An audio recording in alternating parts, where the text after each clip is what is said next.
it is officially the end of January. I'm recording this on the 29th and the 30th, and it should be up by the 31st, so we're right on time for you to join me in doing my February setup. I didn't have time to post my January setup. I didn't want to post it in the middle of January, so I just decided to hold off. But this is what it looked like. I think it came out so cute. I used some of the packaging from my haul, and I'm hoping to do something similar this month. Usually in the past few years, I include extra pink and red because Valentine's Day is in February. So we'll see what ends up coming from this month's collage. Also, for this video and for 2025, I actually want to start decorating my hobonichi monthly spread at the beginning of the month. I've never done it before. I've seen other people do it and I think it turns out super cute. The monthly spread part is the part I want to decorate versus the weekly spread that is just a mess for me personally. The weekly spread is always full of notes and things I have to do, but the monthly spread, not as much, so I want to make it cute. So let's try that out this time. If you're new to this channel, I like to talk about stationery, cute things, and I have a shop with stationery and clothing, which I am having a shop update for on February 7th. So if you also journal and like to collage, grab your books, grab your stationery, grab your pens, grab a drink, and join me in celebrating a new month. But of course, before we start, I'm gonna make some tea. And for anyone curious, this is a fruity black tea I got from the Moomin shop in London. Before we get into February, let's first do a quick recap of January's spread. This year, I actually wanted to utilize the page on the left for more than just decoration. I added 2 post-it notes, one on which I'm going to put a to-do list, and the other one on which I'm going to put a what I accomplished this month sort of note. I really loved having this as a checkpoint that I could go back to during the month. Here I am finishing up writing in some accomplishments that I did. It's a mix of art and shop related things as well as just goals that I had for the year. For example, I read Blood Meridian in the first week of January, so I think that means I can aim for 1 to 2 books monthly. So usually for the monthly spreads, I like to block out the dates that are into the next month. I did that here with some washi tape over February 1st and 2nd, and I think I want to do that for February. So I want to block out the 1st and 2nd of March, and I want to block out these 5 days of January. So that way I just see February. It gives me a clearer sense of how many days I have and how many weeks I have of the actual month itself. I'm starting off with some washi tape because I feel like it's the perfect thickness to cover up the little squares of the days. And I'm also going to go in with my own washi tape because I like separating them into little stickers. That's why I use white background in most of my washi tapes, is for that reason. You can like cut them out into little stickers and I feel like it's the cutest thing ever. I went in with a green colored pencil and a pink pen. I added some little details with a pink pen and a green coloring pencil. I wrote in some of the days that I knew I had stuff going on, and that's basically how it turned out. I like this a lot better than just leaving it blank like I did before. Then I moved on to my journal spread. As per all my other spreads, I started off with the pink grid on the right side. I don't know why, I just love it. I have my little memo pad collection box, and I went through there and I got this little to-do list. I thought it was so cute, it has little puppies on it. For gluing in thin pieces of paper like memo pads or anything with printer paper, I like to use roller tape because it doesn't buckle the pages as much as a glue stick or my starch glue does. And then I just start gathering a bunch of stuff. Like here I have a little blind box sheet that I love the little elephant from. And then I have these little drawers that I fill with scraps and stuff like that. So that's what I'm using for all my spreads, is just things that I collect from blind box packages and candy wrapping, as you guys know. I never know where a spread is gonna go. I just start off by gathering a bunch of cutouts with a similar color palette and go from there. I'll go from big background base pieces for the first layer and slowly add smaller pieces for detail. In my little blue drawer box, I have medium, big, and small scrap paper pieces separated because I know by now that's how my brain works and that's how I like to separate them.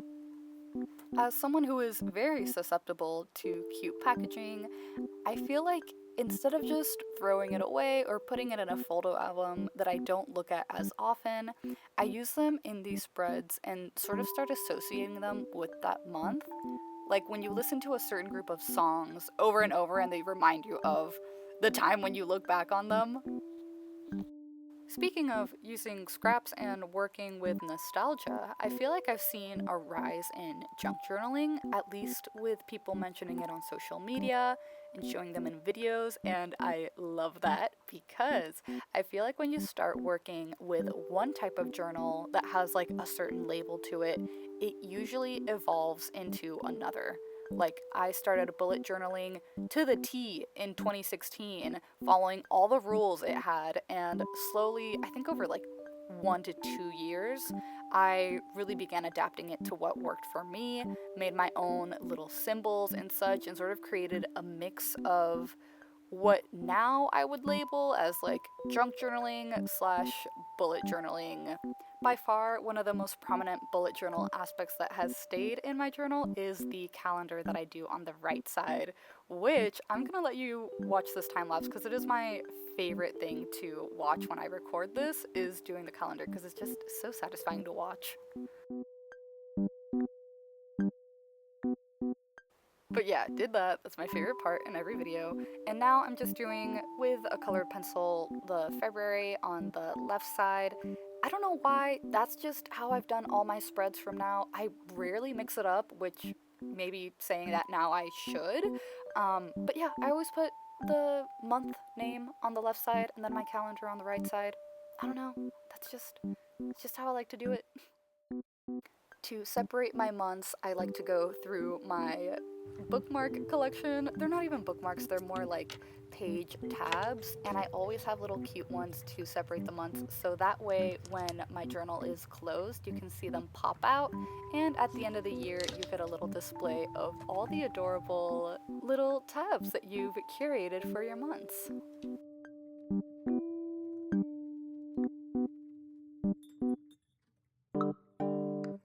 I have this little chocolate shaped pencil box that I got ages ago. I feel like I've had it since middle school. But basically, I keep all of my teeny tiny cutouts in there that I like to use to fill in gaps. This is a little update of how it's looking. I took my nails off because I need to re-put them on anyway, but I'm so happy with how this is looking. This is from a vintage, like, girls magazine. This is a blind box sheet, also another blind box sheet, and these two I printed. I'm gonna do a separate video on just, like, how I gather my collage thingies. This is candy wrapping, and then I want to go in some more with more of my Jello washi tape because it's my favorite washi tape. I absolutely adore it. And yeah, I like the purple accents, so I'm gonna keep going with that, and we'll see what else I do. And now that I'm towards the end of the spread, I go in with my little bits of washi tape, separate them into little stickers, and I also use one of my favorite tools, which is my star hole punch. I feel like I mention this in every video, but I got this star hole punch at a craft store, and it is just one of the most useful things I've had in my spreads. I have all the pastel colors of the rainbow, and I use it in every single one, and it's always like adding confetti to a cake at the end. It is by far one of my favorite items to use and one of my favorite steps in the decorating process. And as my newfound final step that I'm implementing this year, I'm filling out my new to-do list for the month in order to stick to my 2025 goals.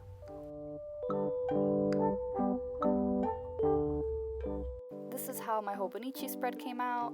It's still a little bit empty, but obviously it's gonna fill up as the month goes by. And this is how my main journal slash Leuchtturm spread came out. I absolutely love it. As per usual, we saw a rise in pink this month. And that is basically it for this video. Thank you for joining me on prepping my February 2025 setup. If you joined along, please tag me, I would love to see. And if you made it to the end of the video, leave a comment that says, Happy Valentine's Day. My shop update is Friday 7th. This one will be mostly clothing, so if you're a fan of the reworked pieces I've done, you're gonna love this drop. I'm also gonna have knit pieces. I think I'm gonna have about 3 to 4 vests. And yeah. Also, I just posted this bag on Instagram. It's going to a patron of mine, so I'm very glad it's going to a good home. It's so cute and like big. Reminder that you can join my Patreon for free, and if you want access to any of the previous rewards, you can sign up for the $2 tier, but just be a free member. Thank you so much for watching. Thank you to my patrons, and I'll see you in the next one.